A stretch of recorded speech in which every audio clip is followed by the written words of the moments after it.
de la prostate, on nous dit que c'est une affection qui touche la majorité des hommes avec l'âge, tandis que les cancers de la prostate restent une cause de décès importante. Représentant au moins 60% de tous les décès selon l'OMS. Les études révèlent les facteurs de risque.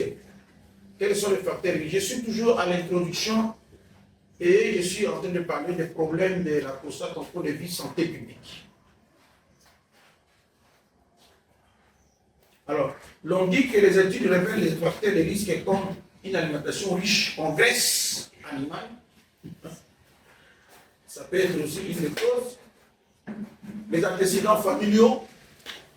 Si les gens ont un problème génétique lié à des problèmes de maladies des glandes ou des maladies endocriniennes, les maladies endocriniennes que vous connaissez, ce sont les diabètes, d'autres, mais la prostate, il a une glande aussi qui peut aussi créer des problèmes de liens de famille. Il y a aussi l'âge, lorsqu'on est au-delà de 50 ans, avec une majorité des patients après souffrant des symptômes au troisième âge aussi. À un moment, au troisième âge, ça devient normal. La prostate, comme c'est une glande, ça s'augmente, disons à tout moment. Quand on dit glande, c'est que la prostate sécrète certains liquides qui peuvent aider au fonctionnement de l'organisme. Tout ça, on appelle ça des glandes. Vous voyez, on a des glandes thyroïdiennes qui produisent d'autres choses ici, comme l'iode, autres, qui permettent à l'organisme de bien fonctionner. Nous avons une glande comme le pancréas. Les gens appellent ça pancréas. Ça produit de l'insuline. C'est une glande parce que ça produit une hormone qu'on appelle l'insuline. Et cette insuline permet tous les sucres que nous mangeons d'être utilisés. C'est les pancréas qui produisent ça. Et la prostate aussi, il a une hormone qu'il produit, qu'on appelle l'antigène de la prostate, spécifique de la prostate, les PSA. C'est pour ça qu'on l'appelle aussi une glande. Mais dans la définition simple, je vous ai dit que c'est un organe qui se trouve entre la vessie et notre organe génital, il est entre là. Je vais vous expliquer encore peut-être après. Donc, par année, on peut aller jusqu'à 3000 personnes. Je sais que nous vivons dans l'ignorance, mais espérons que comme il y a beaucoup de spécialistes maintenant, des professeurs qui sont en train de faire des études avec des étudiants, et nous aussi infectiologues, on est en train de nous battre pour essayer de dépister. Parce que lorsqu'on va finir avec nous aussi, on va trouver que la solution, c'est il faut un dépistage précoce qui va nous permettre de bien avancer et de trouver des solutions. Nous avons des professeurs comme le professeur Moningo qui étudie les cancers. Il y a il y a beaucoup de professeurs qui nous parlent de tout ça, de prostate. Il y a un neurologue comme Angali Maya, un neurologue là, je crois, c'est mobile. Ce sont des gens qui s'occupent vraiment de la prostate. C'est quelque chose qu'ils ont fait pendant 4 ans ou 5 ans pour sortir spécialiste. Donc ils ont vraiment la matière. Alors, toujours dans l'épidémiologie, je vous ai dit que le régime alimentaire serait une cause. Et les études suggèrent qu'un régime riche en graisse alimentaire, facteur de risque, ça on en a parlé. Les antécédents familiaux, on en a parlé. Proportion élevée des patients atteints de cancer de prostate, les antécédents familiaux. L'âge, j'en ai parlé aussi. Les dépistages tardifs, c'est-à-dire que la maladie est là, ça continue, les gens prennent n'importe quoi. Ça, on en a aussi parlé. Alors, tous les hommes diagnostiqués avec un cancer de prostate ont présenté des symptômes indiquant un besoin crucial de dépistage précoce. C'est-à-dire que les gens ne se dépistaient pas. Et moi, je trouve que celui qui a provoqué ou bien qui a occasionné cette conférence, c'est le Saint-Esprit qui l'a utilisé. C'est vraiment important parce que lorsqu'on n'a pas l'information, on risque d'être surpris. Parfois, on meurt par faute de connaissance. C'est vraiment important.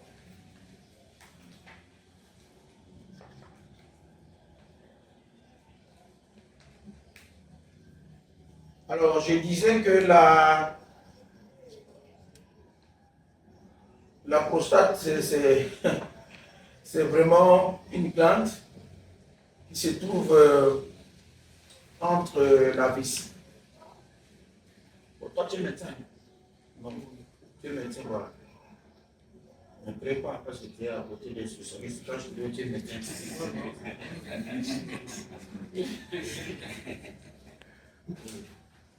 alors peut-être que toi, tu vas les expliquer. C'est ça, mais si on avait projeté ça, je voulais vous parler, je voulais vous montrer du rectum. Et je vous montre aussi, parce que la vessie, normalement l'anatomie, les docteurs savent.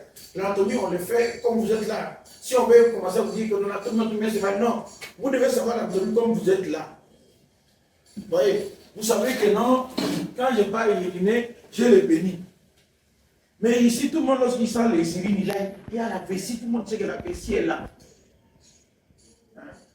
Tout le monde sait.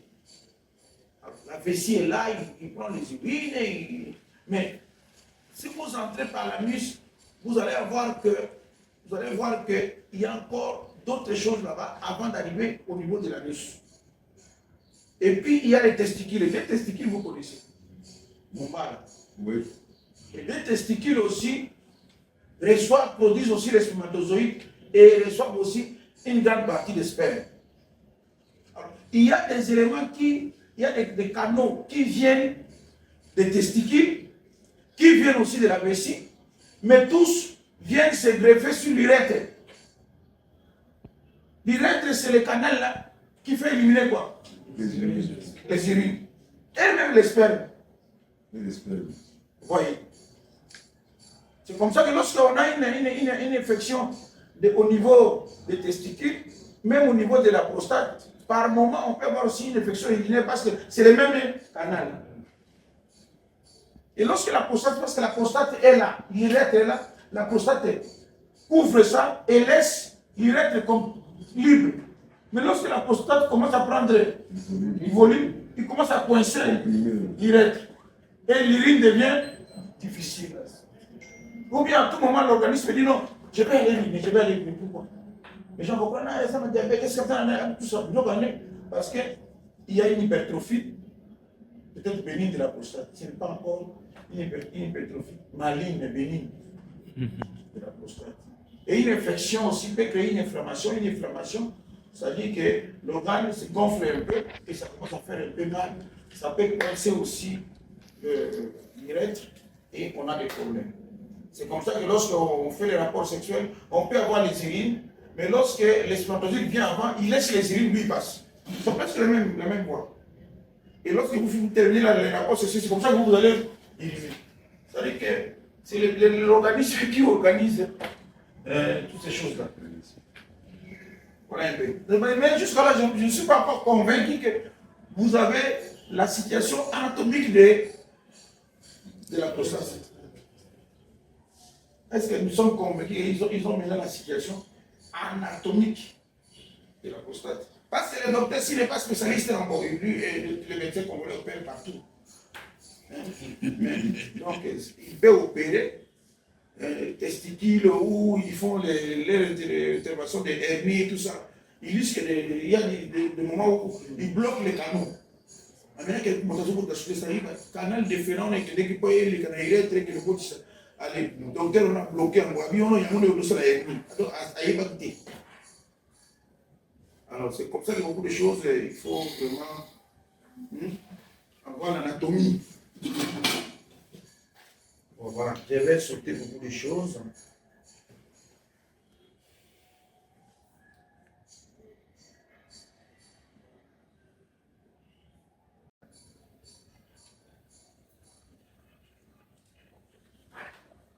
Bon, je l'ai déjà dit, c'est un attribut masculin formé de glandes qui sont soutenues par instrument par du tissu. Les glandes excrétoires forment un aspect cohérent et sont réunies sous la forme d'une châtaigne qui va pouvoir grossir et se déformer. Tout ça, je vous ai expliqué. C'est un appareil glandulaire entouré d'une capsule traversée d'une urètre proximale. Je vous ai déjà expliqué. Alors, je pense que je ne peux pas les parler des récepteurs. C'était alpha, bêta,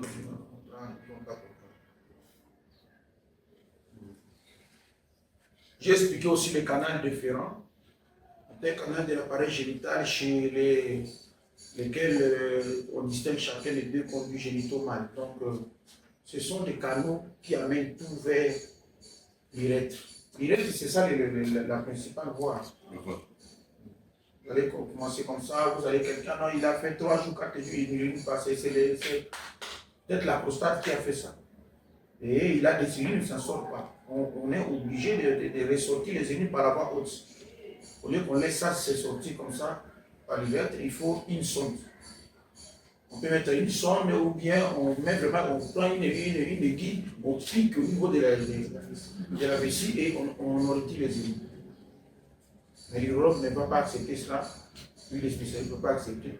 Mais nous les médecins du village, quand on était là-bas, on prend seulement une aiguille, on retire parce que quand la sonde n'entre pas, ça fait aussi un problème. Voilà un peu.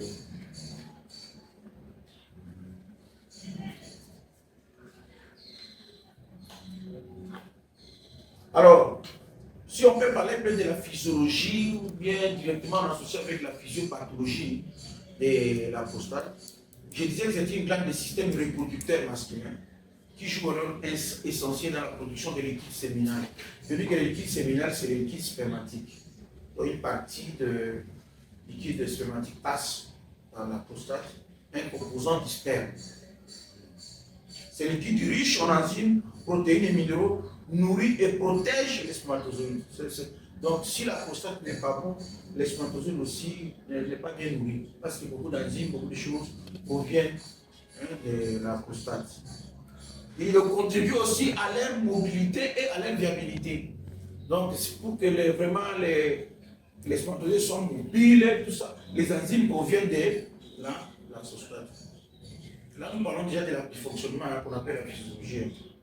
La prostate est également impliquée dans le contrôle du flux urinaire. Voilà.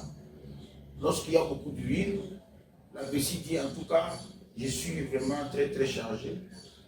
Et la vessie commence même à coincer la prostate, qui en tout cas élimine-moi.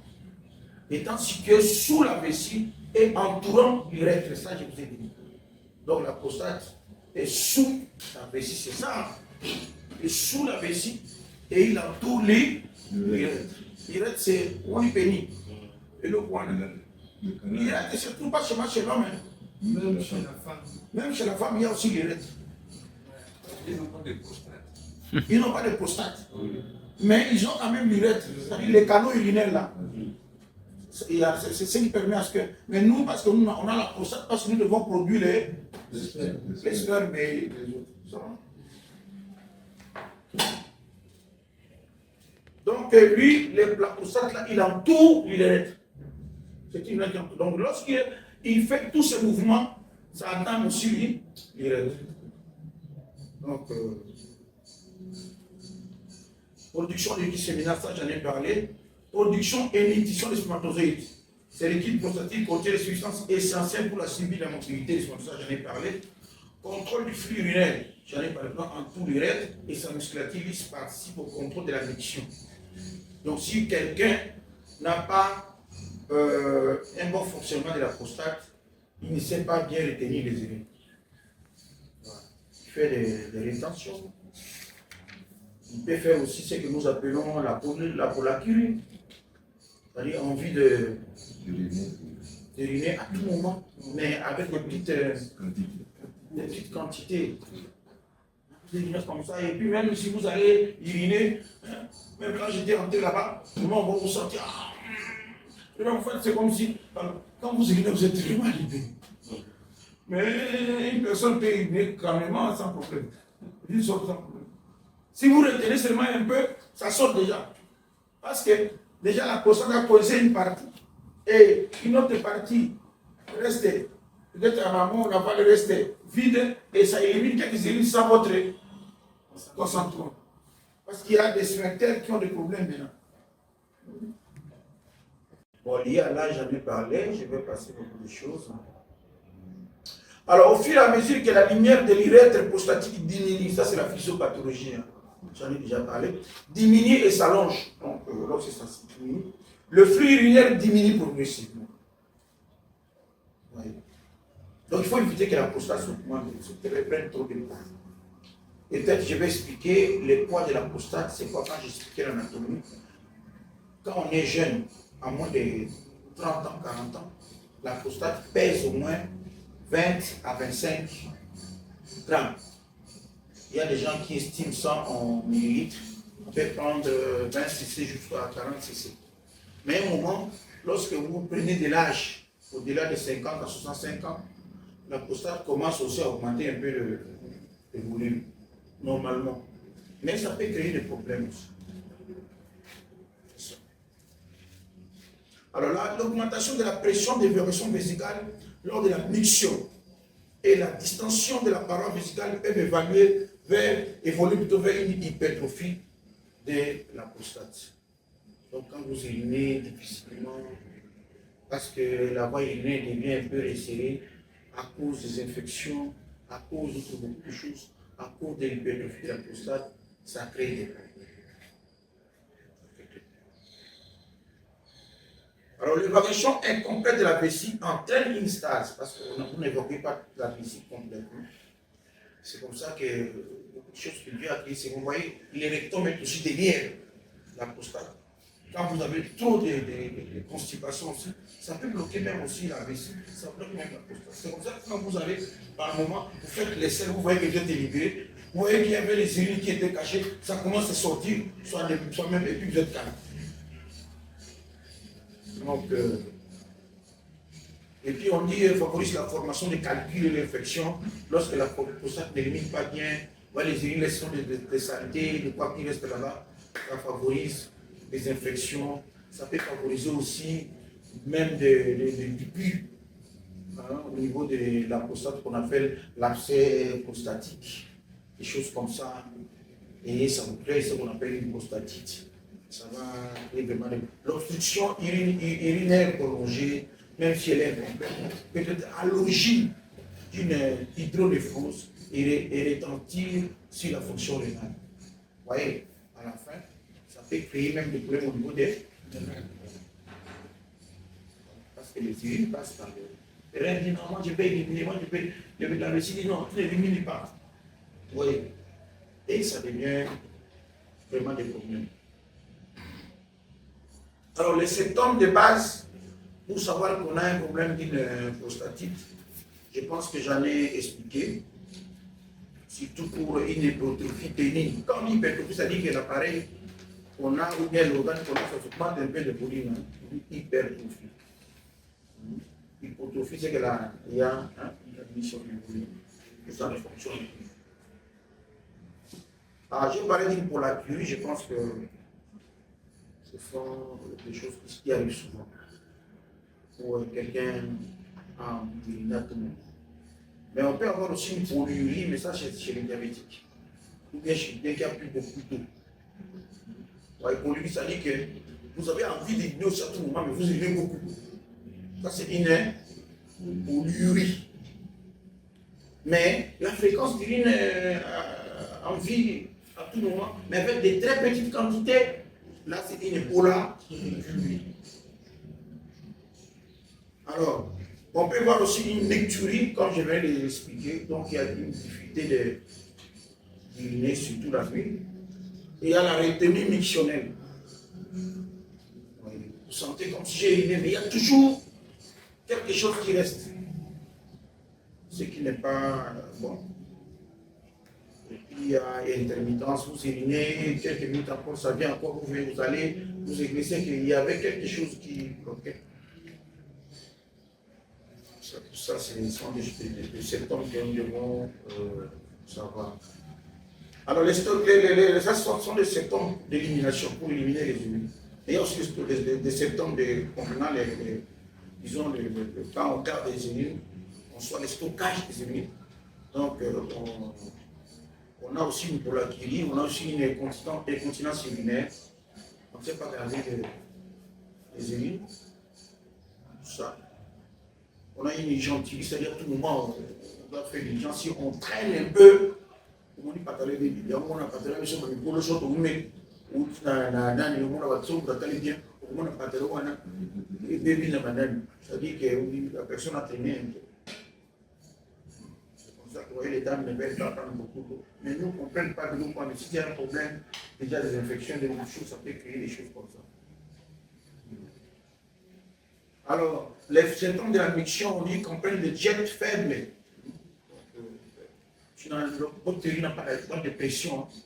Donc, quand la vessie se contracte et les sphincters, ça projette les urines.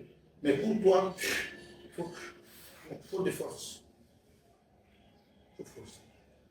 Donc, la pression n'est pas. Il y a des efforts, une hésitation, des gouttes terminales ou post-émictionnelles, une bilange incomplète et une publication divisée. Les symptômes de la miction sont dus au blocage de la vessie. Je vous ai expliqué, ce qui entraîne une diminution de la taille, de la force des jets urinaires. Alors, il peut y avoir aussi le douleur, hein. Ça, on doit retenir. La douleur et la dysurie. Tout ce qui est urine signifie urine. Dys signifie difficulté d'urine. Généralement, on ne peut pas remarquer, mais par moment, lorsque ça devient très compliqué, on remarque. Il y a même quelqu'un qui peut avoir ça, il est en train de conduire sa voiture, en tout cas, ça ne doit pas. Il sent, il est vraiment très essoufflé, il transpire. C'est-à-dire les problèmes de la prostate peuvent vous faire transpirer. Vous voyez quelqu'un qui n'a quelque chose même dans les urines n'élimine pas. Parce que la prostate a une communication avec les autres organes ici, même avec la tête. Quand tu as des urines, tu ne veux pas faire sortir ça comment dans l'autre organe. C'est l'organisme qui réagit. Une personne comme ça, il faut l'amener vite à l'hôpital et puis qu'on puisse évacuer les urines pour qu'il soit à l'aise. Sinon, ça ne va pas. Et si l'on blague, c'est le cœur qui va en pâtir et puis on peut partir aussi comme une blague. Et puis on a dit qu'il peut y avoir une urètre qui est très, disons, enflammée. Et ça peut entraîner une hématurie, c'est-à-dire du sang. Vous urinez un peu du sang. Les efforts de poussée missionnaire peuvent également entraîner une syncope, comme je venais de le dire. Vasovagale, c'est-à-dire que vous tapez, parce que ma campagne, il est loin comme souvent si vous traînez comme ça ne sort pas, il est bloqué. Et c'est les reins qui est bloqué. À un moment, les veines, les sangs ne sont pas bien circulés dans le cœur. Et puis, on doit éliminer, les reins éliminent les déchets, le foie doit prendre les déchets pour éliminer. Et les foies et tous les organes sont touchés. Vous voyez, l'organisme est très compliqué. Je pense que je vous ai parlé de la rétention urinaire.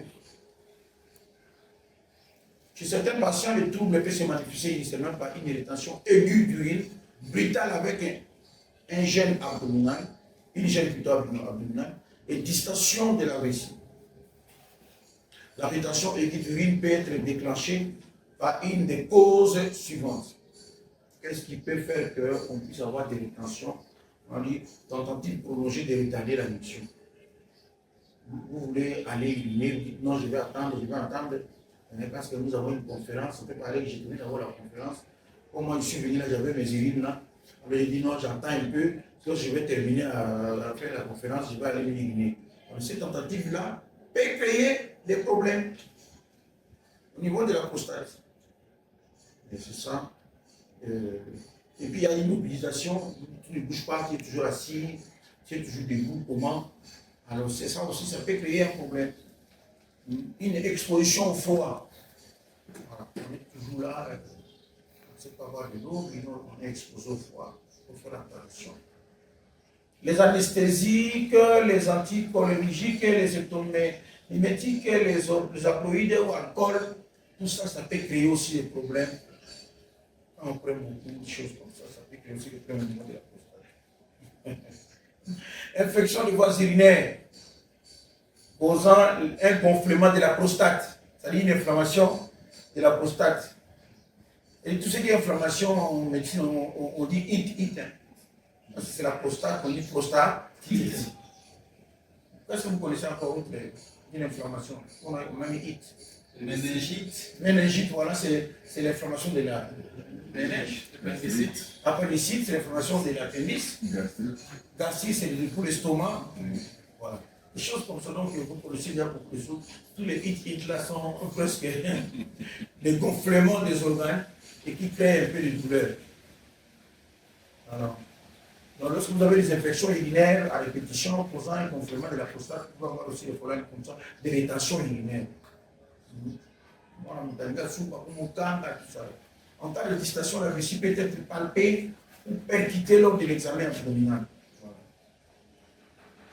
Alors, je pense que les scores de Glein et autres, vous n'en avez pas besoin. Parce qu'il y a des symptômes bénins, hein, c'est-à-dire que lorsque ça ne crée pas tout le problème, on a des scores. 1, 2, 3, 4, 5, 6, 7. On sait que cette émission qui est établie dit à ça sont des symptômes bénins, de 1 à 7, des symptômes modérés de 8 à 19, des symptômes graves, par exemple de 20 à 25. En tout cas, ce scores-là, peut-être c'est un médecin qui peut chercher à nous demander après, on peut expliquer. Parce qu'il y a toujours des stades d'infection ou des infections en médecine. Alors j'avais dit que là, il y a des vaisseaux, il y a beaucoup de choses dans la prostate. Je ne peux pas peut-être encore le prendre. On a dit que ça a des rapports vraiment très serrés ou bien très intimes avec l'inspecteur, les muscles au niveau de l'anus, au niveau de l'urètre. Pardon. Ça dit que la prostate a des rapports avec tout ça. C'est très important. Le lobe là, vous n'allez pas comprendre.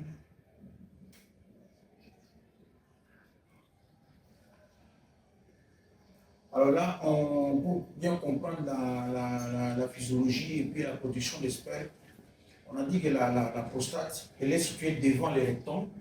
Je pense que tout le monde connaît les rectums, j'en ai expliqué ici. Le rectum, c'est au niveau de l'anus, il est devant. Et sous la vessie, ça, j'ai expliqué qu'il est sous la vessie. Je veux comprendre ça parce que toutes ces maladies-là, où on a eu qui hémorroïdes, de temps sous confondre hémorroïdes, la prostate, nous décrier toutes les choses, il faut le savoir. Et j'ai dit aussi qu'il entoure l'urètre, ça vous connaissez. Les canaux qui permettent à l'urine de s'écouler, tout ça vous connaissez. Donc la fonction principale de la prostate est de produire une partie des liquides séminal, c'est-à-dire une partie des spermes, fluides qui composent les spermes. Ça, c'est la fonction principale. Quel est le poids de la prostate normale? Je vous ai donné. J'ai dit combien? 20 à 25 grammes, très bien. Pour l'élimination environ de 4 cm de largeur, 30 cm de hauteur, tout ça, je vous ai expliqué. Donc, au niveau de l'appareil génital de l'homme, nous avons certains éléments que vous devez retenir qui entourent la prostate. Nous avons le pénis. On appelle le pénis. Le pénis. Il est là, pour tout homme en a. Et aujourd'hui, comme moi, comme infectiologue, j'enregistre beaucoup de cas de faiblesse sexuelle et de beaucoup de choses. Mais quand on a eu beaucoup de problèmes aussi de prostate, on peut arriver aussi à ça. Parce qu'il y a des enzymes qui produisent ça. Nous avons l'urètre, je pense que vous connaissez la localisation. Parce que les médecins, ou celui qui veut connaître la médecine, c'est d'abord l'anatomie. Vous connaissez le pénis? Vous connaissez là où se trouve l'urètre? C'est-à-dire que dans le pénis, il y a une voie chemin. Le chemin, là, on appelle l'urètre, qui est en contact avec la prostate et même les testicules, la vessie et les testicules. Donc, tous ces canaux viennent vers l'urètre. Il y a les testicules, vous connaissez. Les deux bouts, c'est là, vous connaissez ça. Il y a les scrotums, l'air membrane là. Il y a la vessie, vous connaissez. Il y a les vésicules séminales là où se produit les spermes. Il y a la prostate lui-même. Il y a l'anus, vous connaissez. Il y a le rectum. Voici les quelques 8 éléments qui entourent anatomiquement la prostate. Alors, je pense que si quelqu'un vous pose la question maintenant, quel est le rôle de la prostate, vous allez très bien dire parce que j'en ai déjà expliqué. Pourtant, elle n'est pas, le rôle, c'est un organe qu'on a dit, c'est un organe. D'abord, il se trouve uniquement chez l'homme. On a un organe dans la prostate. Alors, oui, parce qu'on peut être en fait hémaphrodite, tout ça, des choses, etc. Bon, il participe à la reproduction, c'est un organe reproducteur, sexuel aussi et urinaire. Ça, vous connaissez. Donc, lorsque vous éjaculez, les liquides ne viennent pas seulement des testicules, hein. Ils viennent aussi d'une partie dans les prostates. Et ça vient. C'est comme ça que même si quelqu'un a un problème au niveau des testicules, qu'on appelle varicocèle, c'est comme les tumeurs au niveau des testicules. Mais par moment, il y a toujours un peu de liquide qui sort. Donc ça vient au niveau de la prostate.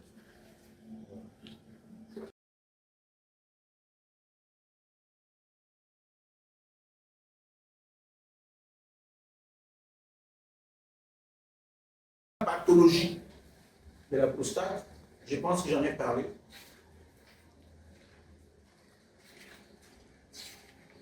Premièrement, j'ai cité les trois principales.